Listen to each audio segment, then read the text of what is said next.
Great weekend last weekend, just to end our little home stretch with a sweep, or not end it, but like just get a sweep for the weekend was huge. I think our players played really well. Really good first quarters of both games, but I think just grew this weekend. I think great momentum going into the final couple weeks of the Pac-12. So. When you started with, I mean, what were your impressions of Desiree yesterday, and what do you hope that she brings to this department, both from the level that you deal with her and also how the student athletes work with her? I think she's tremendous. I think she's going to be incredible here. Just her leadership, her track record. I've talked to a lot of people that have worked with her and for her, and she does some really good things. And from a coach's perspective, she's huge because NIL is so important. And you understand that when you're a head coach. I think you don't understand that when you're not in this world, but it's really critical for our success. And I think she gets it. When you come from the SEC, they do it really well there. And so obviously a woman. I'm really happy that it's a woman in that position. I think there are 5. Correct me if I'm wrong. Is it 5 or 6 women at the Power 5 level? So that's pretty huge, and I think really big of Arizona to make that step. And I think she's a perfect fit for us, and I'm excited. I think all the women around here walk around like, yeah, But not only that, I think that someone's really good, capable, not about just being a woman, but capable, can do the job, has done it, has experience, and I think just in a time where there needs to be a lot of change right now. It's a perfect opportunity to do something special. And it reminds me a lot when I took the job here. Everybody said, don't do it. People probably told her, like, you've seen that budget. Like people probably said that. But then I like the fact that she's not scared. I don't think she's scared of anything. But so it's just like when I took Arizona, everybody said, don't do it. It's awful, this, that. And I just bet on what I can do. And it's where my heart was, too. So just a lot of similarities in that. How would you describe Helena playing 55 minutes and what that meant to that win? As a diabetic, too, which is like, and that's not an excuse, but that's like very hard to do because she should be testing like every 15 minutes and eating. She's incredible. I don't know how she's been able to do it all year. I didn't realize I didn't take her out of the game. I really felt like I took her out for a couple minutes until I saw the stats. I was like, and I looked at it, I was like, 55 minutes, I didn't take her out once. That's why a couple times she wasn't pressing when I thought she should be. She continues to amaze me. She's gotten so much better. She would have never been able to do this a couple years ago. And she does all of that and plays the way she does, always guarding the best guard. So people don't realize that she's always with the most talented guard. So that a lot of times entails her full court pressing. And like if you're guarding the best guard, you're going through a lot of action. So you're receiving screens, down screens, on balls. So that's even harder. And then to go and take the scoring load that she has and be aggressive and make big plays. So it amazes me more, I think, in how she's been able to play so well. So she's just incredible. I'm just really sad, and I could cry right now that she's leaving because I wish she could stay here like 10 more years. How do pro scouts evaluate Helena? And you would know because you played there and you understand all of that. She's going to get an opportunity. I think if it was the right fit in the WNBA, she can make the WNBA because she could be a point guard and she's 6 foot. I don't know if she would be aggressive enough scoring to do that. I think that would be the only downfall. But she's capable of that. So can she do that? We just saw her do that the other day. She's capable of doing that. And I think that if she really knew she had to, like right now I'm telling her, you have to do it, so do it, which I've been saying that. But I think she can do it. So I think she can go to the WNBA. But if not, she's going to have a 10-year career in Europe making a lot of money. And she already had a European contract last year. But I think she's good enough she doesn't have to stay in Spain. She can play in Italy, France, like wherever, because she's so good. And if you know basketball, you appreciate how good she is. If you don't know basketball, you would say, oh, she doesn't score enough points. But if you know basketball, she makes everybody better. And I think if you have a pro team that has a lot of really dynamic scorers around her, she's really good. They'll love her. And they'll Diana would be like, bring her on the team because she's going to set people up. She's smart. She can play defense. So it just would be the right fit. And teams do like her. I think she'll get into a WNBA camp. You brought up NIL a minute ago, and we've seen Utah gave their women's basketball players cars. I know. We've heard the rumors of what Oklahoma gives to their softball players. you know, and that kind of stuff just isn't happening in Arizona. Well, it's not happening for women's basketball. Yeah. So, I mean, what has to happen here to support the women? Because can you compete if you're not doing that? No, you can't compete at all. Oh, you can compete, but not at the level that if you want to win, like win it, like on another level, like we were. No, you can't compete at all. And I think that what has to happen here is it has to change completely. We need to. I would say, if you look at the Pac-12 is amazing. So many great things. I think elite academics, elite athletics, and I think subpar in those areas. And that's just a fact. Because I think that the SEC is more business-like. It's so driven by football. It's so like, play through COVID. We don't care. There is no COVID. You know, like, it's just totally different mentality. It's so business-driven because so much money in football. It wasn't even a question. But I think that they really get the model of that. And because there's more money. And so I get that, like business, you have more money, you can spend more money. I do understand that. But the way college athletics is going, like, I mean, if you look at a team like LSU, like Kim Mulkey can buy 8 really good players and you can win. And it's very different, those type of players. So you're not going to get those type of players out of the portal if you don't have money. And that's a fact. So the schools that have money and that buy are going to be better. And that's just how it's going to be. The rich will get richer. And because I think nowadays you're not going to win with all freshmen. Like, you're just not. No one does it. You look across the board. I think there's exceptions like Stanford because they do have transfers, but they're going to have such a lower rate. So you're going to keep a core together for 3-4 years. You're going to keep a Cameron Brink for a long time because it's Stanford. But if it's other schools, I think that a player like that can leave and go make $500,000. So I just think it's the way it is. I think our school needs to get a really good collective that's for the school. You see models at other schools. You see it at Ole Miss. You see it at Maryland. You see other schools. They have a collective where everybody can, it's a system set up where everybody can kind of get some, but then like everybody can have their own parts of it, like football, men's basketball, us. Because right now it's like I'm like trying to do it like with my staff, you know, like, and there's not a lot of time and I don't have like the background to do all that. I'm not a fundraiser. I can raise money, and I'm pretty good, but like I'm not. It's not my job. I'm trying to win, so it needs to be like something good set up that's like sustainable, that's impactful for us, so we can recruit and get players. Because the fact is you know, Coach Fish before doesn't have some of those players. They don't win. Like, you can be a great coach, but like you're a great coach. The coach is good talent, and so. I think you just need it. Like men's basketball, you can get good recruits if you have money. If you don't, you're probably not going to.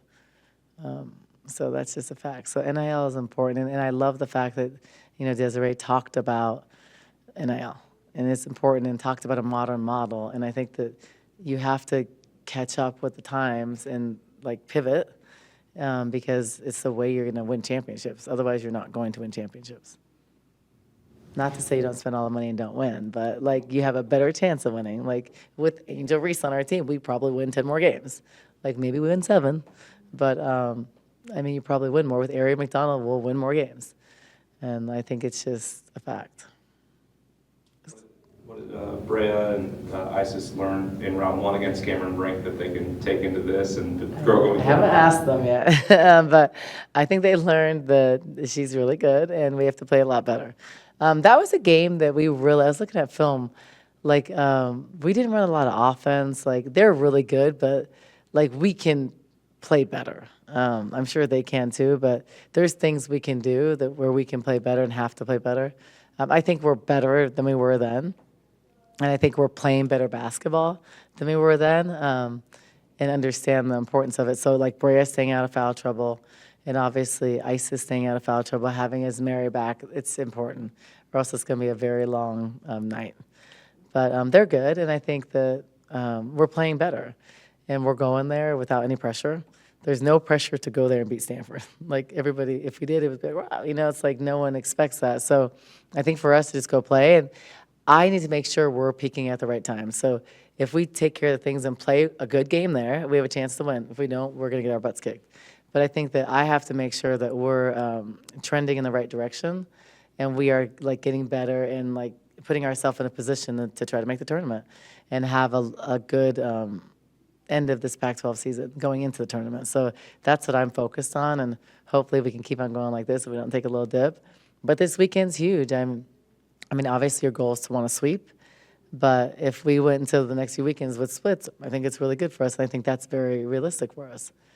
Now, I would say sweep both weekends, and I don't think that's that realistic, honestly, with where we're at in our numbers, but I think that's why you play the game. Anything can happen on any given night, and we've surprised a lot of people in the past, so I'm hoping our experiences will prepare us for this, and I just want us to perform better on the road. And I mean, I think off the top of my head, I think you guys only have one quad one win. If you win at Cal on Sunday, that would be a second. Just the value of these road games and going out and competing hard, but also finding a way to get the result. Yeah, it's really important. That Cal game's huge. I think it's big for them. It's big for us. It's big for, we're fighting for that 7th spot. I think in the end, our conference will get 7 teams in because I've looked across the board. I looked at our strength of schedule. I look at other teams around the country. It's not comparable, and those conferences have 9 in, which I think is just bogus. But I think that we put ourselves in a good situation if we can win that game and some other games. If not, I think it's very difficult. And Cal's good, and they play really good at home, and we played really good when we played them here. So it's gonna be a tough weekend.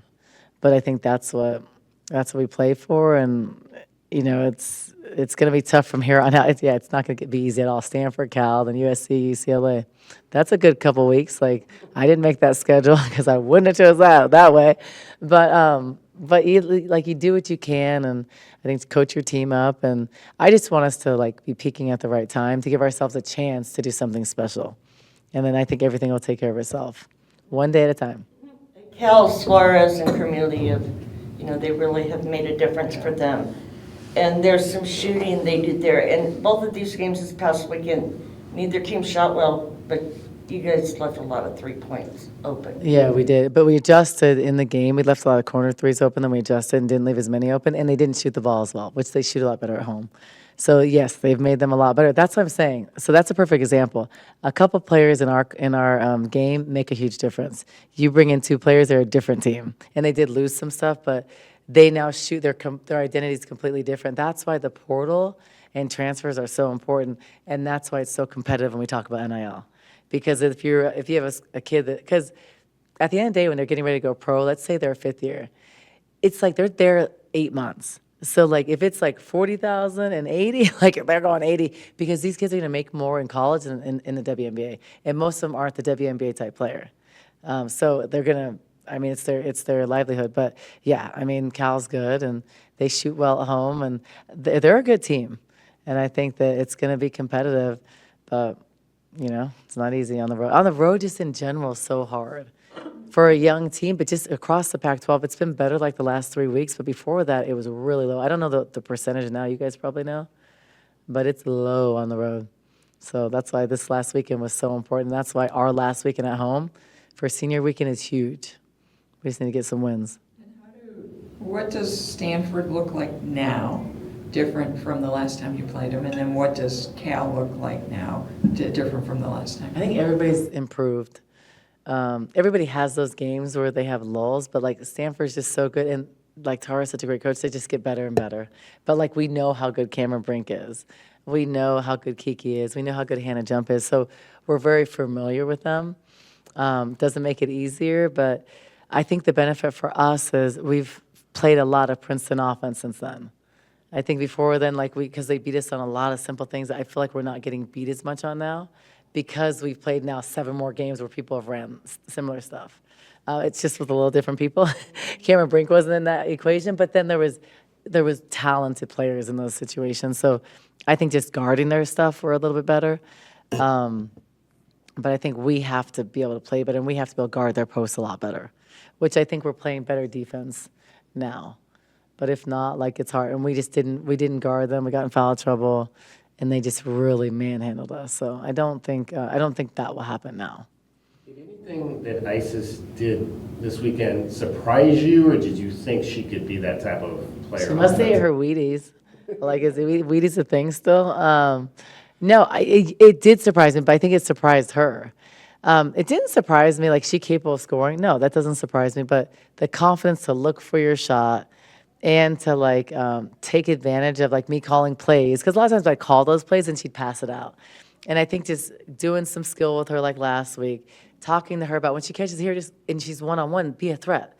And I think then she got the confidence on Friday. I think it carried over. So did I think she was gonna have 29 points and be 10 for 11? No, I don't think she thought that. But did I think she's capable of stepping up when as Mary's not 100% giving us 10, 12? Yeah, she's very capable. But there's confidence, there's flow of the game, not being in foul trouble, so you stay aggressive. I think she just was really in a good place from Friday and just felt good. I mean, 3 for 3 from 3. I told her, you're still not going to be sitting there shooting threes. We joke about it. But she's just in a good place. It's it's the end of the season for her. She could potentially be done with college basketball. Hopefully she won't be, but that's a choice. We don't talk about that a lot now. But I think it's just like her wanting to do her best at the end, and her father came, which is really meaningful for her. He comes to stuff, but like showed up. I think that she's just in a really good place. So I expect her maybe not to have 29 for the rest of the year, but I expect her to now contribute, and she can give us 10 points. I think she will, because she's just in a good place and she's confident. And so much of our game is mental. Told us that, after she was a scorer in high school, but she was told she needed to be a defender in college. What does it say about her that she will adapt to that, to what her coach says she needs? I mean, she's a good teammate and she's a good kid. And those are the kind of kids you want in your program. Whatever your team needs, that someone's willing to do, and she's that type of person. She's great off the floor. She's a connector. People gravitate towards her. She's positive. She's got a great personality. And then, like, on the court, she's not afraid of doing the dirty work, because I think she's had that role for a while. Think about it, and I didn't think about this till her dad told me. She's been in 5 years, but she's really only played 3 years because of COVID and all that stuff. So she really doesn't have the experience you would think for her, like, years. So I think she's still learning, and she's gotten better. I think we've gotten the most out of her that anybody has, and she's improved the most. And that's because of maturity time. It's not because we've done something special. But I think that she's at the point where now, so she's like a junior, basically. And I think that she's willing to do whatever it takes. She never complained when she got 2 shots or 3 or 4, or played 10 minutes versus 20. She just was happy with whatever she got, and she's a good teammate. So that's what you want on your team, especially from a transfer.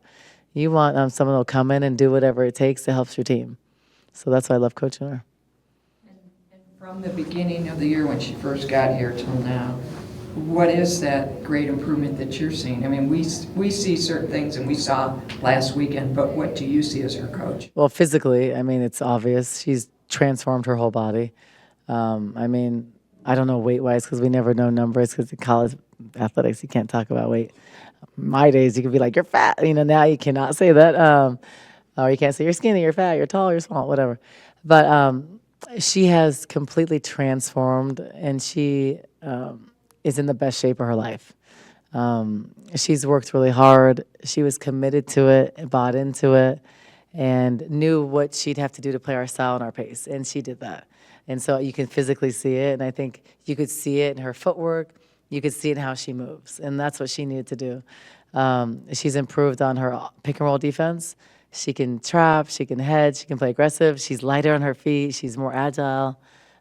She could not shoot the 3 at all. And her dad was like, she was a 3-point shooter in high school. I was like, maybe. But she could not shoot when she first got here. She would be like bricking and then like working on it. And she can. Like in practice, she would make them. So when she shot and made it, I didn't care. She can take them when she's open, though, and wants to guard her. I don't mind that, especially after reversal in the right spot. So she's improved her shot. She always had a really good 15-footer. You guys don't see that a lot, because I think in our offense she's never in that spot to take them really. But she's got a nice elbow jumper, but she never shot the 3, but she's capable. She's improved like finishing around the basket on balance. She still sometimes doesn't. She's grabbing stuff, finishing right and left on balance, which she didn't do in the beginning. Just I think in every way, learning our system more. And I think she's always been a good passer, but passing it to the right spots for us, she's improved on. So I think everything. I think if you talk to Coach Carey from West Virginia, who's an incredible coach, he'll even say, like, I'm sure, like, you're doing a great job with her, because I think she's just in a good place and confident, and we're getting a lot out of her, and I think it's really good. Now, I know we don't know if she's going to come back, but if she were to come back for another year, what do you see as her potential, and what more? How can she grow even more from this point? I think just continue to improve on our system, continue to improve on her on-ball defense. I think the area to improve would be one-on-one defense, because we're also asking her to do different things. So she's never guarded forwards, perimeter players. She was guarding a three the other day. She's never done that. So the fact that she's doing what she's doing, she's improved a lot to even do that. She couldn't have done that at the beginning of the year. So I'd say for her to grow, continue to work on that, pick and roll, trapping, hedging, doing those things, guarding, penetration from the perimeter, guarding penetration from the elbows, boxing out, because, big girls and big post players don't ever like to box out. Like Brea, they just like to watch and grab rebounds, because in high school they never had to box out. So I'd say boxing out and just continuing to work on, her three and finishing around the rim. All the stuff she's improving now, she just would, grow on that.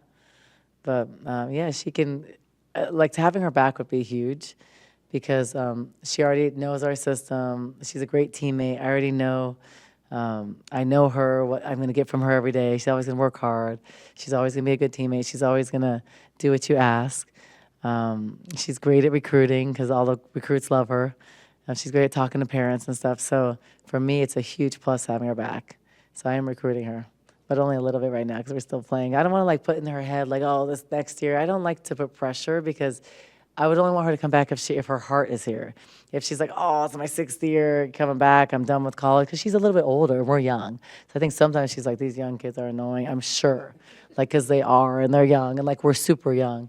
So I want her to come back if she feels motivated to come back to help us. And, we're going to be better. We're getting better players around her, and just want her to have that motivation, not just be a pain to come back or just have to come back.